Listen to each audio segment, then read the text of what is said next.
किसान कहीं ना कहीं सोच रहे थे कि सुप्रीम कोर्ट जो है उस पे विश्वास नहीं रहा था बिल्कुल भी। अब ये जन आंदोलन बन गया है। यूनियन है, उसका राइट है एग्रीकल्चर पे लॉ बनाना। पिता के साथ बच्चे आ रहे हैं, आप उनको पढ़ा रहे हैं। ये गाजीपुर का सांझी सत्र है। सांझी सत्र में व्यवस्था की गई है कि किस तरीके से पढ़ाई लिखाई की समुचित व्यवस्था की गई है। एक लाइब्रेरी नुमा एक व्यवस्था की गई है। मैं दिखाने की कोशिश करूंगा। यहाँ प्रेमचंद की पुस्तकें हैं, दुष्यंत कुमार की साये में धूप जो बहुत फेमस उनका कलाम है कि हो गई है पीर पर्वत सी पिघलनी चाहिए, इसी से ली गई है। सेवा सदन प्रेमचंद की है।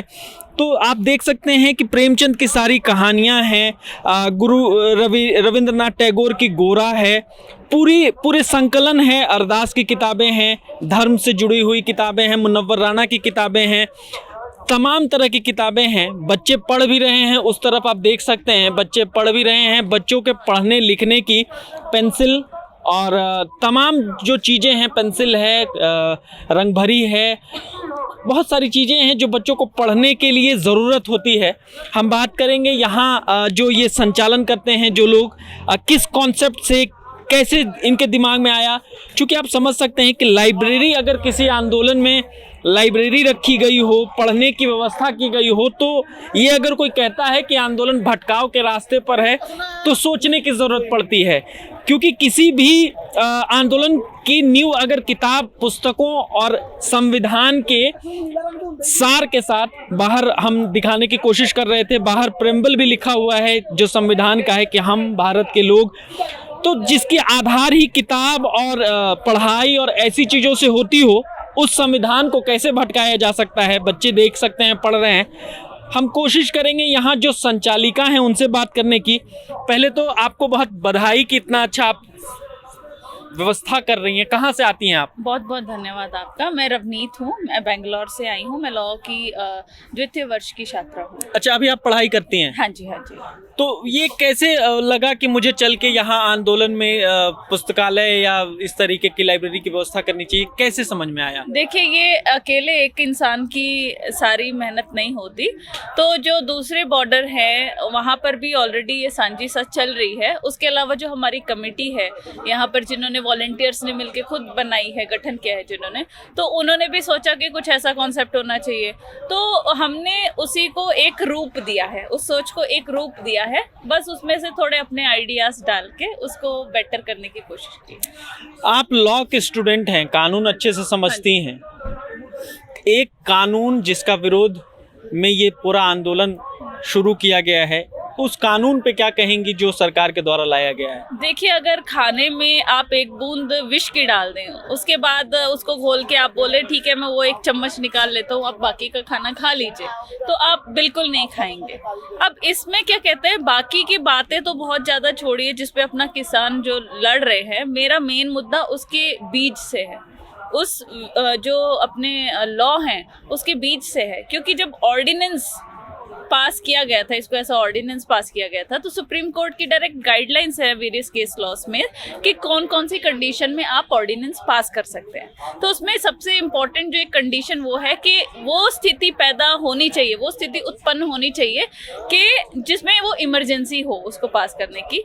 इस केस में कोई इमरजेंसी नहीं थी। उसके अलावा उसके बाद जब इसको अपने पार्लियामेंट में पास किया गया, किस तरीके से पास किया गया, वो अपने सारे भारत ने उसको देखा। और तीसरी बात ये थी कि वो कौन सी लिस्ट पे पास किया गया, क्योंकि मैं भारत के संविधान, हम सबके लिए भारत का संविधान सर्वोपरि है। तो उसमें आप 3 लिस्ट देखते हैं, तो उसमें अपनी जो स्टेट लिस्ट है एग्रीकल्चर, उसका सब्जेक्ट है, ना कि कॉन्करेंट लिस्ट का। तो उसको जिस तरीके से कॉन्करेंट लिस्ट के थ्रू पास किया गया, तो एक लॉ स्टूडेंट का यहाँ होना लाजमी था। एक चीज़ आप मुझे ये भी बताइए कि जिस तरीके से अब सुप्रीम कोर्ट ने हस्तक्षेप किया है, परसों का दिन है और आज का दिन है, सुप्रीम कोर्ट से आदेश आया कि इस लॉ को होल्ड किया जाए, रोका जाए। और सुप्रीम कोर्ट ने ये जिम्मेदारी भी ली कि यहाँ ऐसी स्थिति ना हो जाए कि खून खराबा और उसके छींटे हम तक आए। किसान अब भी घर जाने को वापस तैयार नहीं हो रहा है। हमने बात करने भी कोशिश की, वापस जाने के मूड में नहीं है। तो सुप्रीम कोर्ट का हस्तक्षेप करना और किसानों को वापस न जाना, क्या ये समझा जाए कि सुप्रीम कोर्ट की अवहेलना की जा रही है? कैसे देखती हैं? नहीं, बिल्कुल अवहेलना नहीं की जा रही है। उल्टा मैं खुश हूँ कि सुप्रीम कोर्ट ने पहली बात तो ये कदम उठाया ताकि अपने किसानों को थोड़ी सी राहत मिले, क्योंकि किसान कहीं ना कहीं सोच रहे थे कि सुप्रीम कोर्ट जो है उस पर विश्वास नहीं रहा था बिल्कुल भी। तो सुप्रीम कोर्ट ने जताया कि हाँ, इस देश के पास एक इंडिपेंडेंट जुडिशरी है। उसके बाद क्या हुआ कि अपना जो किसानों का वापस जाने का फैसला है, वो कहीं ना कहीं अब ये जन आंदोलन बन गया है। ठीक है, तो लोग कह रहे हैं कि हम अपना हक वापस लेकर ही जाएंगे।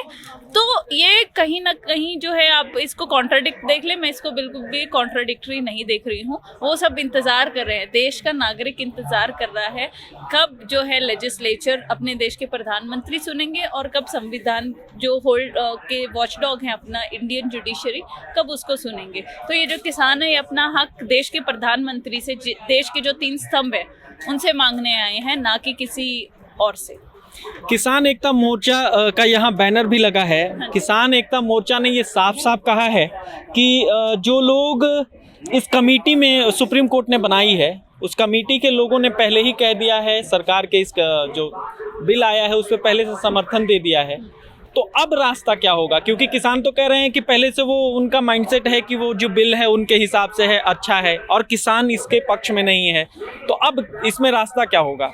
देखिए, मैं खुद इसको देख रही हूँ कि इसमें क्या रास्ता हो सकता है, और ये बहुत ही, क्योंकि ये पहले कभी नहीं हुआ है, ऐसा कभी नहीं हुआ है आज तक। तो ये अपने आप में एक नया सिनेरियो है इस बार।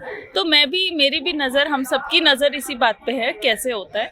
पर जो हमारे लीडर हैं, किसान के लीडर हैं, तो उन पे सबको ट्रस्ट भी है। अगर उन्होंने ये बात बोली है तो कहीं ना कहीं अपना पूरा आंकलन करके ही बोली है ये बात। तो जैसे कि अभी ये था, रिपील क्यों करा रहे हैं आप, अमेंडमेंट करा के वापस चले जाइए।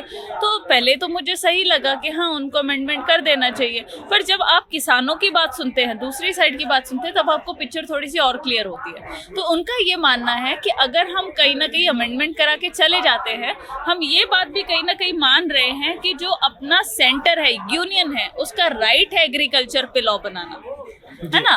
तो वो जबकि नहीं है संविधान के प्रति, तो कहीं ना कहीं किसानों का आप देखें तो वो संविधान को सबसे ऊपर रख रहे हैं, और ये अपने आप में बहुत ही खूबसूरत हिस्ट्री बन रही है। चलिए, इसके साथ साथ आप एक हिस्ट्री, इतिहास आप भी बना रही हैं पूरी जगह से। आपने कहा ये अकेले चलाया गया प्रयास नहीं है, एक संस्थान है जो ये चला रही है। हाँ, आपने कहा सिंघू बॉर्डर पे पहले से चलाया जा रहा था, यहाँ देरी से शुरू किया गया है।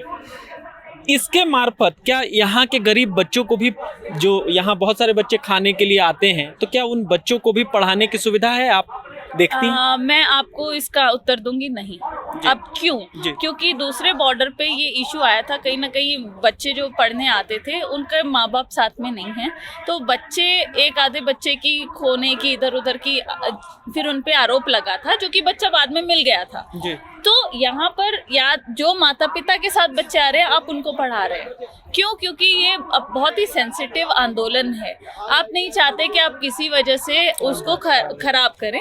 तो यहाँ पर उनके लिए हम किताबें जरूर रखी हैं, किताबें, पेन, पेंसिल। जब वो आते हैं उनको किताबें दी जाती है। मतलब पेरेंट्स के साथ आए तो, पेरेंट्स के साथ आए तो बहुत बहुत वेलकम है, यहाँ बैठ के उनको पढ़ाया जाता है। पर अगर पेरेंट्स के बिना आ रहे हैं तो थोड़ा सा दिक्कत हो जाती है, क्योंकि वो बहुत बड़ी जिम्मेदारी वाली बात है। यहाँ हमने कई दफे देखा है कि रात को फिल्में भी दिखाई जाती हैं, चाहे धार्मिक फिल्में हों या देश की जागरूकता के लिए फिल्में हों। ऐसी व्यवस्था है यहाँ? हाँ जी, यहाँ पर डॉक्यूमेंट्री दिखाई जाती है, अपना फिल्म हो गई, जैसे अभी तक हमने कई फिल्में दिखाई हैं, जैसे कि अपनी गांधी हो गई, उसके बाद उधम सिंह हो गई, the legend of Bhagat Singh हो गई, तो उसके बाद हमने कई सारी मूवी दिखाई, केसरी हो गई। तो ये सारी मूवी यहाँ पर दिखाई गई हैं, और लोगों का जो रिव्यू है, वो रिस्पॉन्स है, बहुत ही बेहतर आया है। क्यों हमने इसको लगाया? क्योंकि कई लोग जो हैं वो पढ़ नहीं सकते, तो आप उनके लिए ऑडियो विजुअल एड्स यूज करते हैं। उससे क्या होता है, वो देखते भी हैं, उनको रोमांचक भी लगता है, और वो उससे सीख के भी जाते हैं। तो हमारा सारा काम ये हो गया कि उनका समय भी हम कहीं ना कहीं यूटिलाइज कर रहे हैं देश हित के लिए। आपका शुभ नाम फिर से बताइए। जी, मेरा नाम रवनीत कौर है। ये रवनीत जी थी जो बेंगलुरु से चलकर आई हैं और लॉ के स्टूडेंट हैं, लॉ को अच्छे से समझती हैं, संविधान को अच्छे से समझती हैं, और जो बता रही थी कि जो ऑर्डिनेंस लाया गया और सुप्रीम कोर्ट ने जो हस्तक्षेप किया है उसको सकारात्मक रूप से देखने की ज़रूरत है और ये अच्छी पहल है। और किसान अवहेलना नहीं कर रहा है, सुप्रीम कोर्ट के आदेश की अवहेलना किसान नहीं कर रहा है। सुप्रीम कोर्ट की हम हर बात मानते हैं और इस बार भी मानेंगे, लेकिन ये तय होना चाहिए कि जो कानून है, जो बिल है, वो किसानों के खिलाफ है, वो वापस होना चाहिए। आप बने रहें महाखबर के साथ। मैं सुधाकर सिंह, धन्यवाद।